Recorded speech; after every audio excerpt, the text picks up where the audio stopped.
Hello there, dear friends, and welcome once again to the Relaxed Fantasy Review.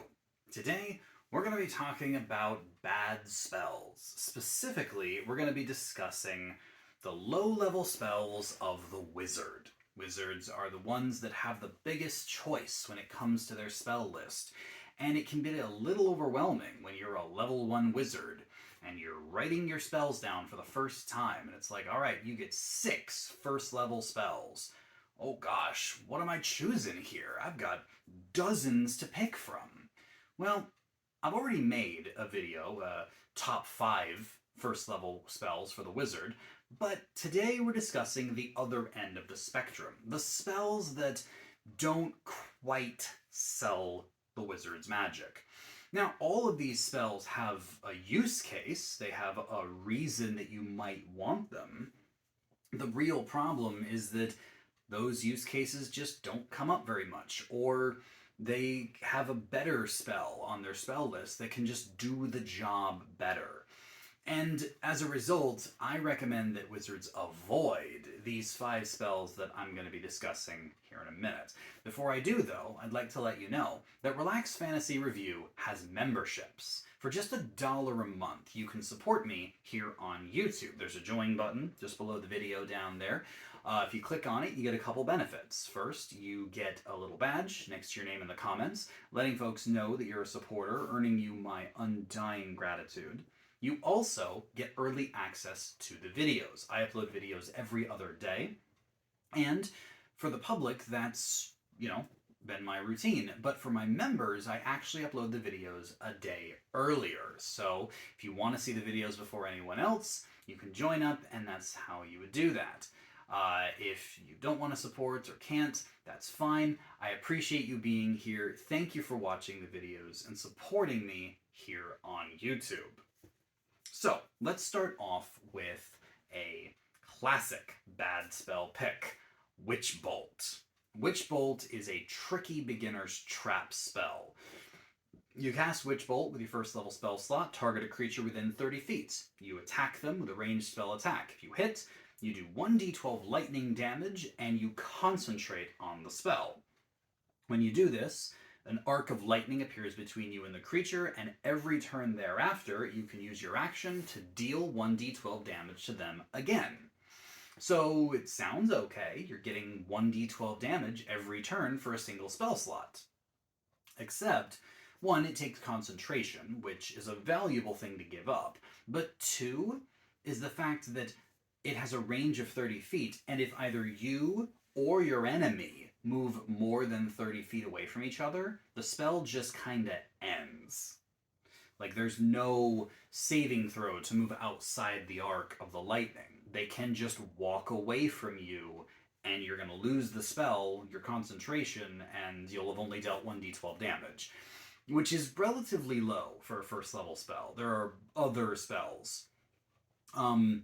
So yeah, this one just doesn't quite sell itself. It also upcasts terribly. When you upcast it, you do an extra d12 of damage on the initial shock, but then every turn thereafter, if you manage to maintain the arc, you only deal 1d12 damage as the repeating damage. That damage doesn't upscale. So yeah, not a good spell. Another spell that I would recommend avoiding is the Jump spell. The Jump spell is a weird one because it sells something that it can't deliver. It tells you that it triples your jump distance for a minute. And if you read into the rules, you'll see that your jump distance is your strength score. Assuming you have a 10-foot run-up, you can jump your strength score. So let's say you're a wizard who probably doesn't have high strength. Let's say you have a 10 in strength. You run 10 feet, you can jump 10 feet. Cool. But jumping also takes your movement speed. It requires you to have movement speed to do it. So if you use jump, you've tripled your jump distance from 10 to 30 feet. So you do a 10-foot run-up, and you don't jump 30 feet. You can only jump 20 at that point, because you have to use your movement speed, and you've only got 20 feet of it left, assuming it was 30 to begin with. So the spell just kind of lies to you. I mean, I guess if you're trying to do a high jump, you might be able to do it, or a standing jump would be tripled. But at that point, like, what are you doing exactly? Are you trying to cross a pit? Throw a rope across and climb. Or, you know, just do a running jump rather than a standing jump. Like, there are ways that you can get over obstacles without wasting a spell slot to triple your jump distance. That just isn't necessary 99% of the time. Another spell that I would consider unnecessary 99% of the time, a wizard unique, Tensor's Floating Disc. Now the spell seems kind of cool. You can actually cast it as a ritual spell, which means that taking the spell isn't exactly going to hurt you, because you can cast it for free. You don't even have to use a spell slot for this. And you cast it and create a floating disc of force. It's an invisible disc that you can set something on up to 500 pounds, and then when you walk, the disc follows you. It stays 20 feet behind you and just kind of goes where you go. It can go up and down stairs and slopes and inclines. It can't do a vertical change of over 10 feet, so it can't, like, if it's stuck in the bottom of a pit, it can't move. And it can't, like, drop down from somewhere. You also can't, like, command it to move. Like, if you're standing within 20 feet of it, it's not going to go anywhere. It would be kind of cool if you could, like, sit on it and use your action or even your bonus action to, like, make it move. Then you could hover over dangerous terrain or something. But it doesn't quite work like that. It follows you and you alone. So the use case for this is that if you're in a dungeon and you've got some treasure and I guess you don't have a bag of holding, then you could use this to, like, pile the treasure on and it'll just walk out of the dungeon with you.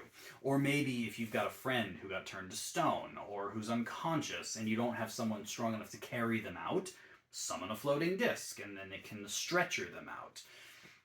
Like I said, there's reasons to use the spell, but most of these can be, you know, taken care of by just someone with carrying capacity, a fighter, a paladin, a barbarian, someone with high strength. Or if you have a bag of holding, you can just shove stuff in there. The Tensor's Floating Disc just feels like it gets outclassed by other choices so quickly that unless you are in a group of wizards or sorcerers or other people that don't have high strength, and you don't have a bags of holding or a single bag of holding, then fine, this could come in handy. Other than that, yeah, it doesn't hurt you to take it, but I really can't imagine what you'd use it for. For my next spell on this list, I'm going to talk about Snare. Snare is a trap spell, in the sense that it is a bad spell, but it's also a spell that creates a trap. You use some rope, you magically cast it on the ground, and the rope vanishes. When a creature walks over the space the rope's in, they make a dexterity save. If they fail the save, the rope snags their leg and hoists them in the air, like a cartoon Looney Tunes trap, just dangling there, magically suspended. Now this seems cool. The trap stays for 8 hours, and if a creature triggers it, then they're suspended. And then they are restrained magically in the air. But they can repeat the saving throw. Not only can they repeat the saving throw, but they can actually use their saving throw every single turn. Which means that if you set this snare trap anywhere that you aren't immediately going to ambush them, like let's say you're trying to hunt or something, or you're trying to catch an enemy and your camp is like 100 feet away, if they trigger the trap, every turn they get to repeat the save. Meaning that over half a minute or so, they're eventually just going to break out by succeeding their save just through raw rolling. Also, a creature nearby can do an Arcana check to break them out if they want to. And yeah, for a spell that claims it'll trap someone in a suspended restraint for 8 hours, I'd be shocked if a creature was in that snare for more than 30 seconds. So yeah, it just doesn't quite work the way you'd hope it would. If they could repeat the save every minute instead of every turn, every 6 seconds, that would actually be much better. But it's not. It's every turn. So I just don't see the use for it. And then finally, the last spell on this list from Acquisitions Incorporated, Distort Value.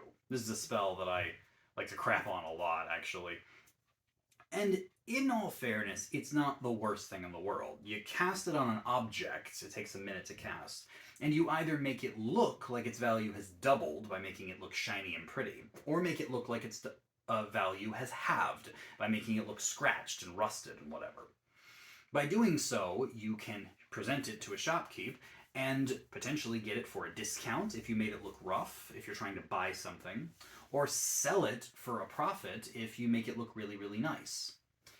But there's a problem with the spell, and that is that all it takes is an investigation check, and the shopkeeper can see right through your illusion. It's not something that's infallible.